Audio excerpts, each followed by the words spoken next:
You have to test your idea first. So whatever you do, you just have to test your idea first. I'm gonna be straight with you because like sometimes I meet people and they're like, "Oh, I have the idea. I want to sell. I don't know, like wristbands, or I want to sell T-shirts, or I want to sell something else." And you're just like, "Okay, listen, that's probably going to be a good idea." But you have to have something behind that. Before you actually sell it, you need to find the audience, you need to find the niche, you need to find the reason why it's gonna work. If you're thinking that you have the idea to create something, you're gonna put it online and someone's gonna buy it, I mean, potentially yes, someone can buy it, but can you make a living out of it, and can you actually make a business out of it? That is questionable, because to be able to make living out of selling goods online, you have to make sure that you can do that at scale, or your product should be sort of high-end product which cost quite a bit, and you don't really need many sales, but those sales should generate you enough revenue for you to sustain from that. People so often obsessed with the idea that, okay, internet, right? So there is like 8 billion people online on the planet, and if I put something online, someone's gonna buy it.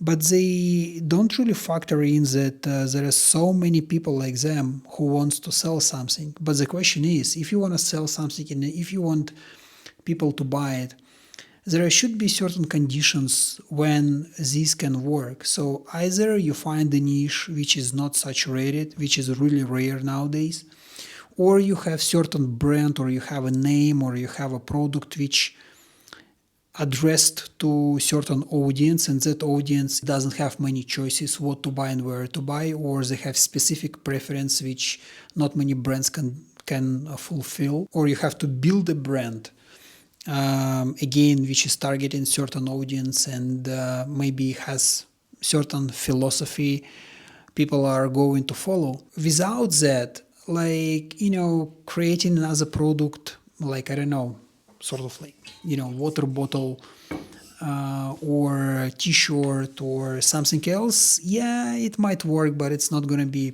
it's really hard to make it big.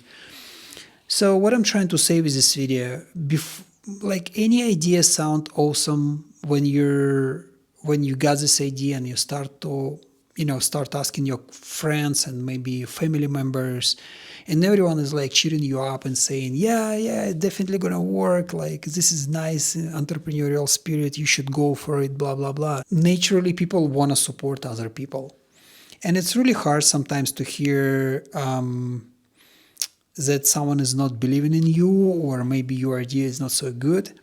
So that's why people want to sort of make you feel good. Who is your audience and who your clients are, and why they need this product? Can you ship this product to their location? Is it like local audience which is in your city or maybe within your country, or there is someone who lives abroad and why he wants to buy this thing? For example, Japan.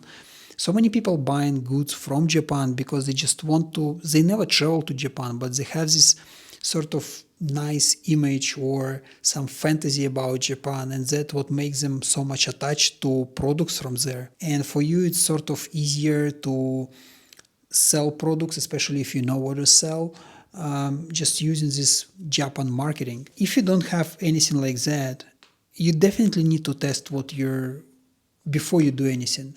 Because what people do usually is like, okay, I'm gonna sell these.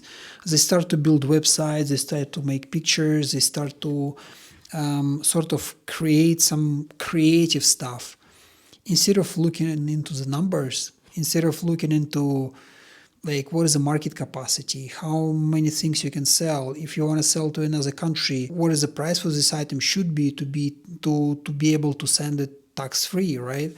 Because let's say if you want to sell to European Union, like you could not sell products which are more expensive than I think 50 euros or something like that. So if you create a product which costs you $100 or 100 euros, I mean MSRP for this product, and you want to sell it to Europe, no way you're gonna do that, because you have to pay import taxes. I mean, clients, your customers, they're gonna pay import taxes, and if they need to pay import taxes, they're probably not gonna buy your product because they just don't want this headache.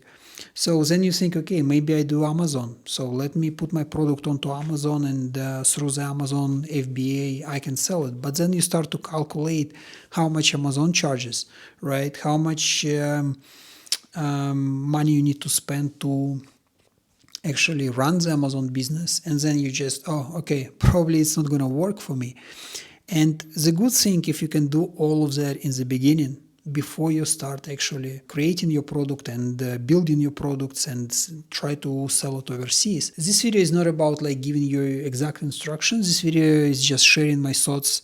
They might not be structured at all, but what I'm trying to say is that do your research. Like before you invest your time, maybe money and effort into selling things, try to find what is actually going to be in demand and if there is a market for that. Believe me, you will be more satisfied if you first find what you want to do and how you want to do that and for whom you're going to do that, rather than you try to figure it out on the way. That's pretty much it for today. Yeah, I'll see you in the next one. Cheers.